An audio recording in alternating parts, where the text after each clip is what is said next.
This is a heat of the Thames Challenge Club. It's Cantabrigian against Mercantile Rowing Club. Attention! Go! And a fantastic noise there as we watch these two eights disappear along the side of the island. Mercantile on the right-hand side as you're watching Cantabrigian on the left-hand side. Both of these crews raced yesterday. Both of them victorious yesterday and coming through to Thursday, the second day of the regatta. And it's Mercantile, they look like they've had a fantastic start there, John. Yep, that looks very good to me, and they certainly taken the early advantage as they came out across the island. And just coming above the island here, we can see the amount that they come out. It's almost a full length, which in this period of time, it's coming up to about a quarter of a mile now.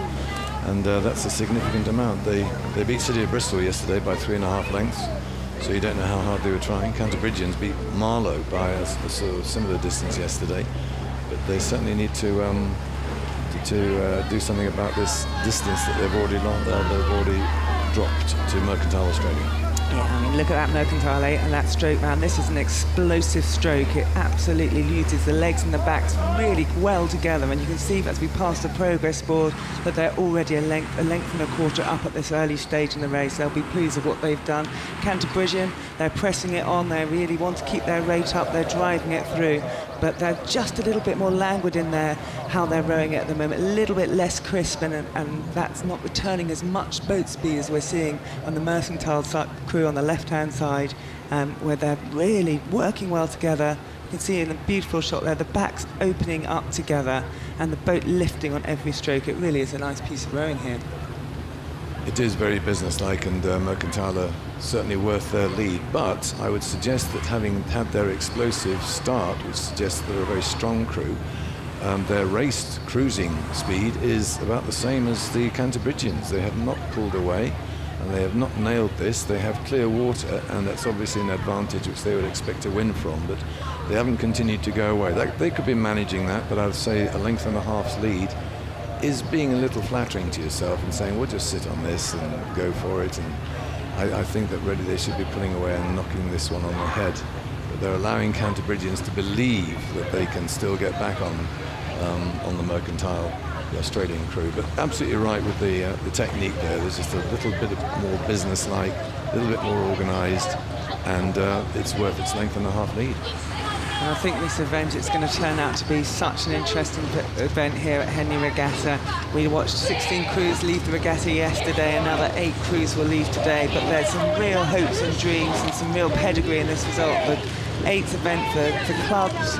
Australia have travelled over here. We've got some local interest, and Mercantile here now. They've listened to you, John. They've opened up that lead, and Cantabrigian, they absolutely have given it everything the first half, which is the only thing you can do in match racing. If you have a slightly slower boat speed, you have to get out hard and try and stay and rattle the other crew.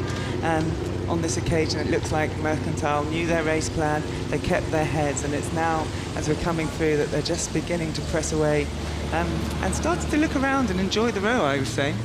I suggest that's exactly what they did, but here again we can look to the coxes for their benefit and their contribution, because that would have been something that the stroke man and the cox man would have decided together, come on, let's kill this one off, let's put in a push, and they would have just burnt off a few more calories and put in some really heavy ones.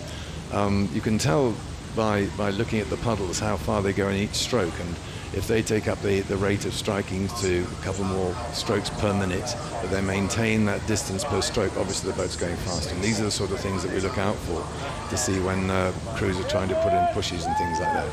But they're managing this well. They're certainly not sitting back on it. They've kept their rate of striking at a race pace, and they're just holding on to a good bit of clear water over the Cantabrigians, who are rowing very well, but just not well enough to keep up.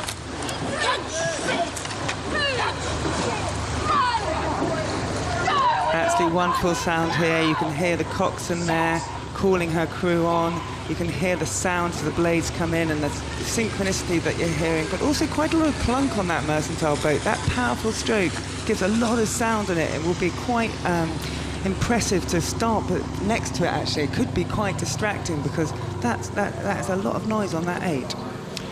I know how much when you're in a noisy situation, it can be distracting. But when you're focused on do everything, that's one of the reasons the coxswains talk. The coxswains can almost say anything, and it focuses the mind of the crews. They can point at any point of the cycle and say, focus on this, and everything else goes out of your mind. So it's very much almost a Zen situation that you're in. You're in the zone, and you're listening to the cox, and that's what drives you on. And it's a fantastic sensation to be in, mentally, psychologically, and of course physiologically at the end of a race, when you can start seeing the finishing line approaching.